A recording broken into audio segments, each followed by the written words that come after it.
the first time back on the bike since the accident. Left the hotel about a mile back, and it feels funny.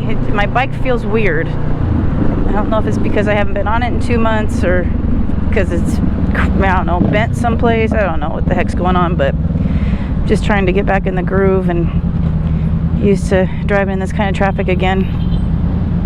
But today we're heading to Huancayo, and tomorrow we should be in Ayacucho, my old stomping grounds, where I was in the hospital. So this time we're gonna make it all the way, so no more accidents. It's all about being safe and alert and having fun. So 2 days ago when we landed, turned my phone on, and we got an email from Carlos, who's our storage guy, that the documents, the preliminary documents, had been approved by the government, and to meet him at his house, the storage place, the next day, yesterday at 10:30. So we stayed in Miraflores, which is just outside of, well, it's a suburb of Lima. So we get up, stressful, trying to make it out there by 10:30. It's an hour drive. It's like 23 miles, but it took us 2 hours because the traffic was completely insane. And Carl's like, it's okay, he's still not here. So we get out there and start packing. He's still not there. Start packing up, getting everything organized, and then the official didn't even show up until a little after 3. So it was a pretty easy process. The official is there to inspect the bikes, to verify it's the actual motorcycle that was on the paperwork. So we got the bikes, probably pulled out around 4:30 or so, got a hotel. Now we're heading out. We didn't expect it. We thought it was going to be several days in Lima. So it's good news. Now we have extra time to make it down to Cusco and take our time. See my baby girl. I can't wait. Problem with this road that we're taking, even though it's really cool, there's so much truck traffic on it. There's a lot of mines up here, and it's just truck after truck after truck. Never mind. See what I mean about all the trucks? Good Lord. Surprised Glenn's head hasn't exploded yet.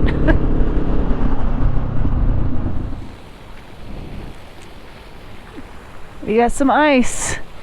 I think we're probably, yeah, I see a glacier. You don't know what the altitude is? Probably about 14,000 feet.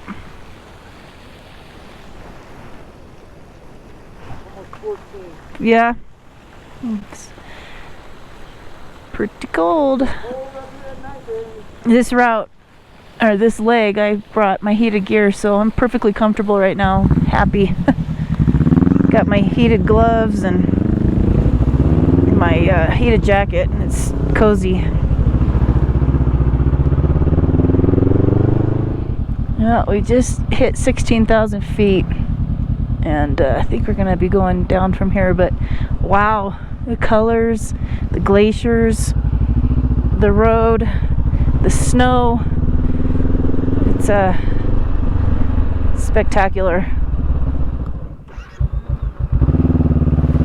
This village that's here, we're about 14.5. Wow, can you imagine that being your view every day? What's fascinating is imagining that, these valleys were all formed by glaciers.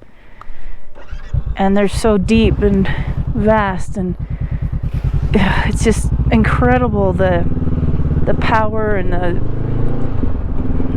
what a glacier can do to the earth. So cool.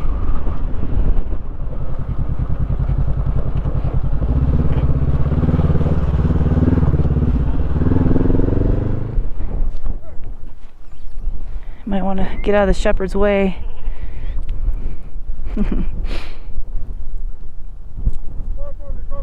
Okay. He's saying go through.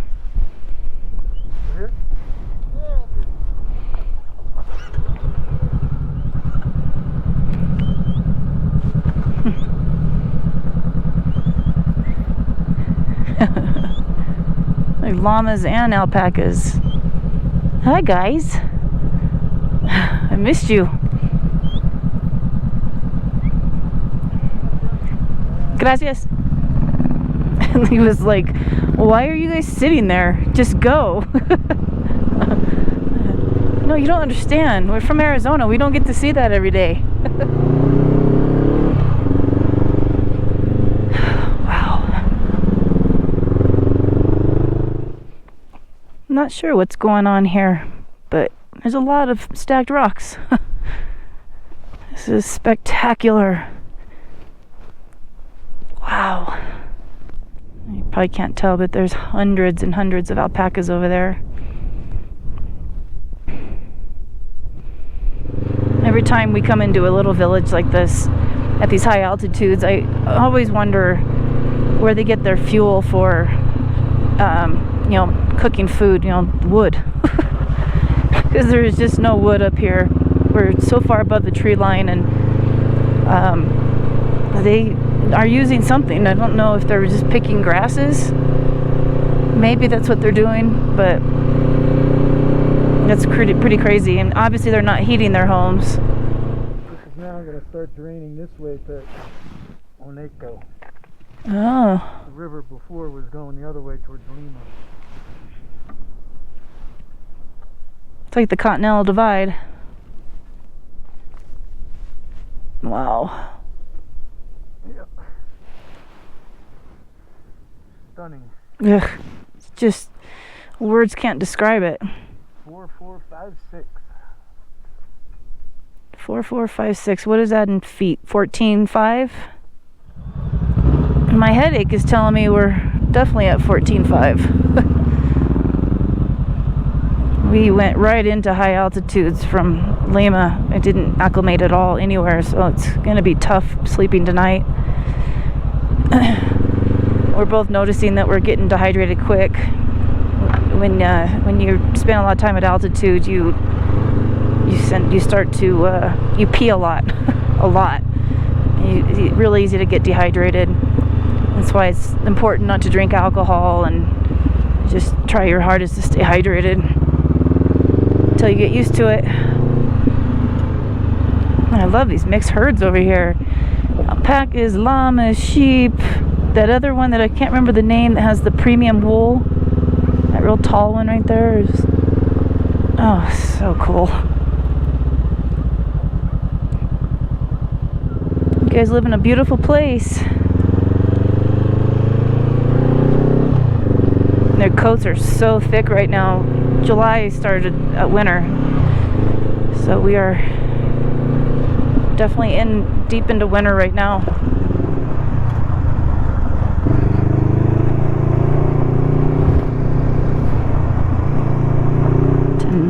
Tanta. Town of Tanta. Look how clean this town is. They take a lot of pride in this community. It's very old, but they love it.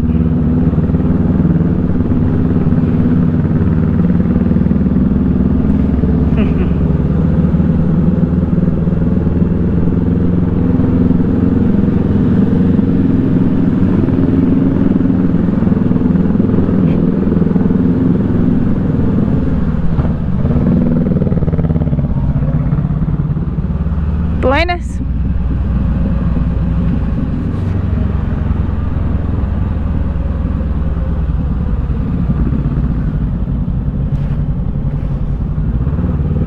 Yeah, it was a really neat place. Has a completely different vibe than most places we go into. We've gone by so many lakes today. Beautiful, natural lakes, this high elevation, so cool. They're everywhere. Laguna Papacocha. Wow. We're getting close to Huancayo, which I think is about 12 more miles, and the terrain has drastically changed. It's so pretty. There's so much more water. There's waterfalls everywhere that the lakes here, at first I thought they were dammed, but they're not. They're just like stepped.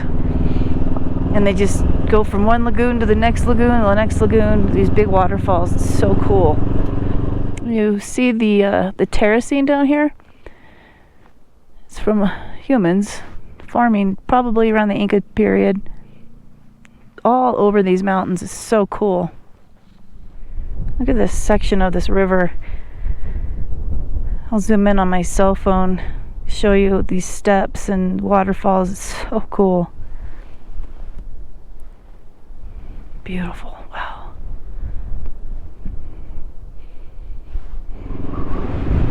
Check out this area. My guess is that terracing was established about 600 years ago, and they've kept it up, and this little town has kept that up. Just coming into Huancaya. I kept saying Huancayo, thinking that's where we were going, but we're actually in Huancaya. So beautiful.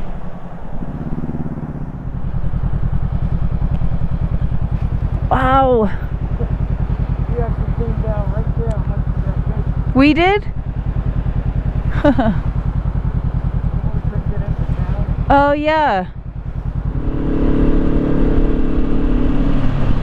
Back in my favorite section. So excited when I found out we were going to do this again. So freaking cool. These canyons are just magnificent. They're just so awesome. And this river that runs down through here is really neat.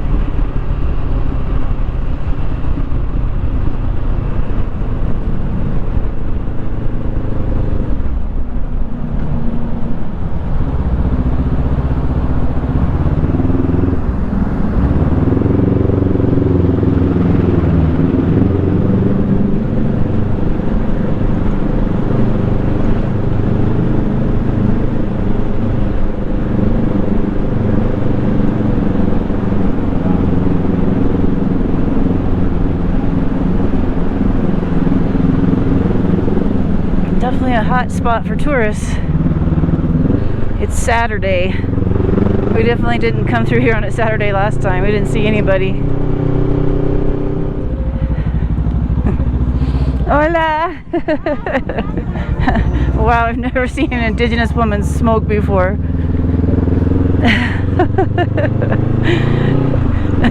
No teeth, I'm happy as hell, smoking a cigarette. That was, wow. Oh, I guess you'd have to be here to understand how funny that is. Yeah, I remember this canyon. What a great place to have a ranch.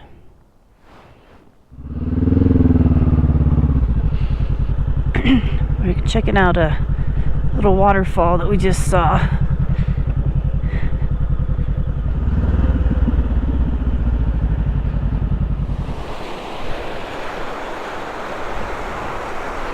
See all the ice on the moss?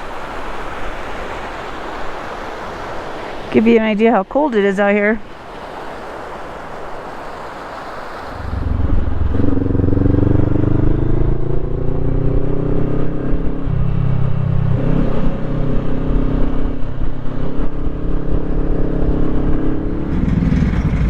Look how cute these baby sheep are.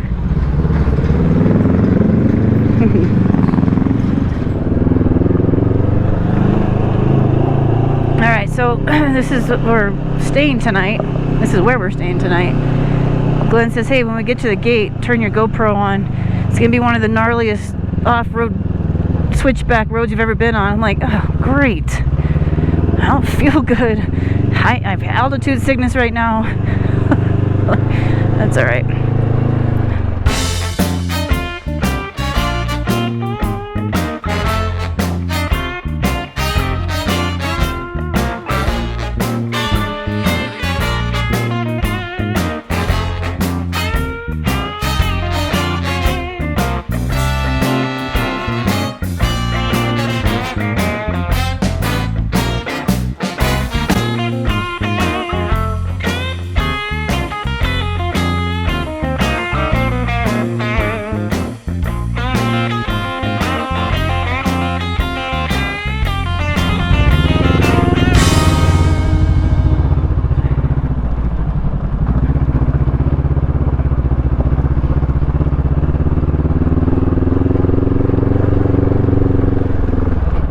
beautiful place. Wow.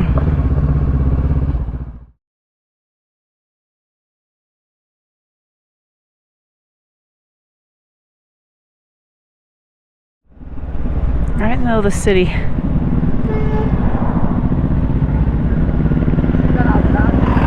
it, buddy. This guy is very, very confident that his herd is following him.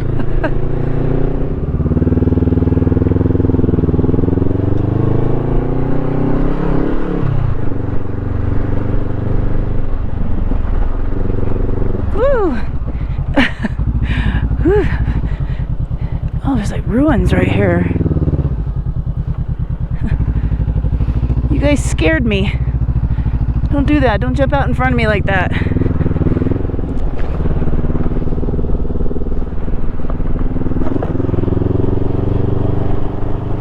The farming that's going on here is incredible.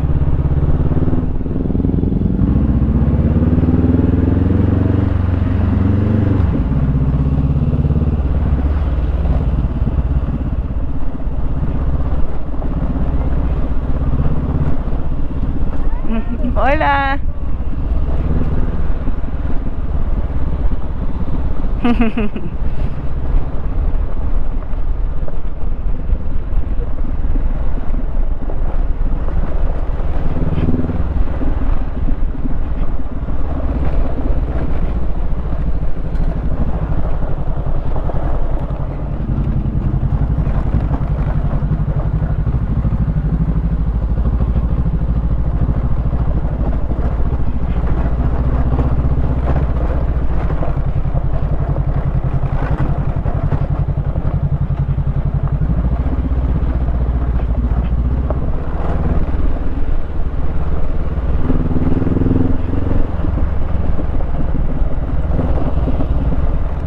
What are you guys doing?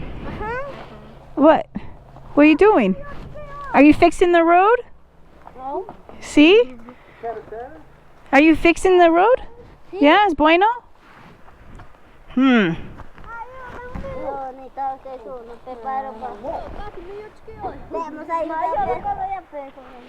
You guys working hard?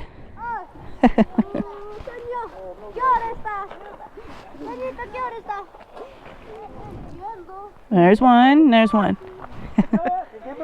I gave him 2 soles. No, no, Estados Unidos. Sí.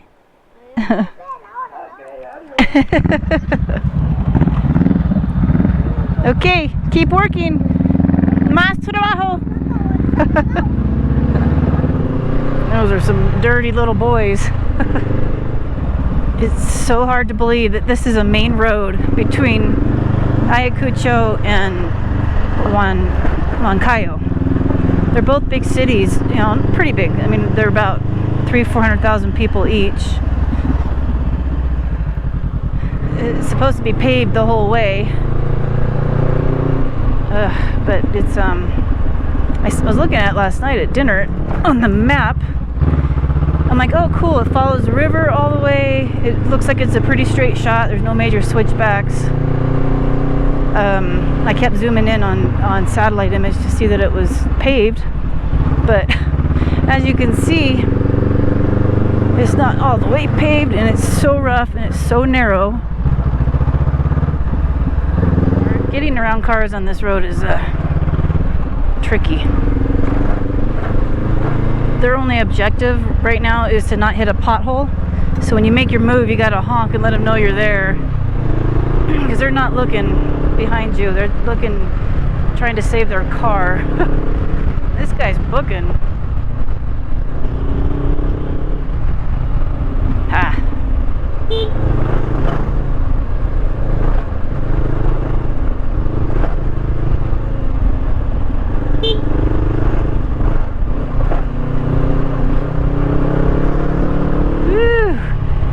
That's nerve-wracking.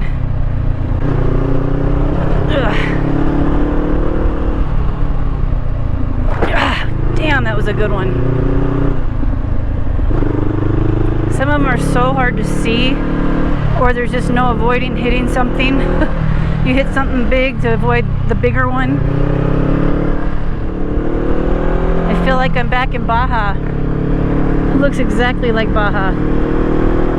Same little roadside buildings and the terrain and the donkeys, or not donkeys, the goats.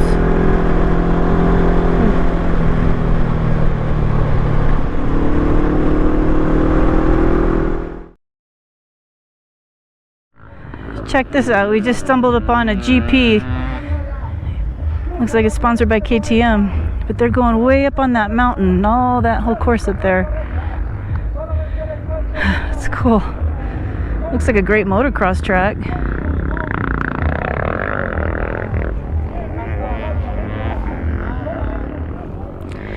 So someone just told us it's a 3-hour GP. That hill climb up there, that's pretty gnarly. It'd be pretty good to be able to handle that. 125. Definitely looks like the whole town came out to watch this race. Super cool. So weird to be back in Ayacucho. I swear I know this city like the back of my hand. It's cool to see it again, like very familiar. Everybody's got their soccer outfits on. They got a big game tonight between Argentina and Colombia. So we're hoping to get settled in and get cleaned up and go watch the game someplace. Be fun to watch it from down here. It's the final. And here it is, the main square. I feel like I never left, actually.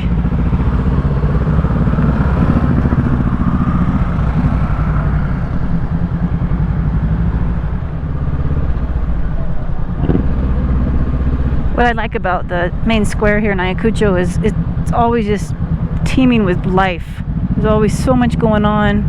There's always a parade, some kind of celebration. People just come and hang out and talk, and woo! It's really cool. It's got a very strong sense of community here.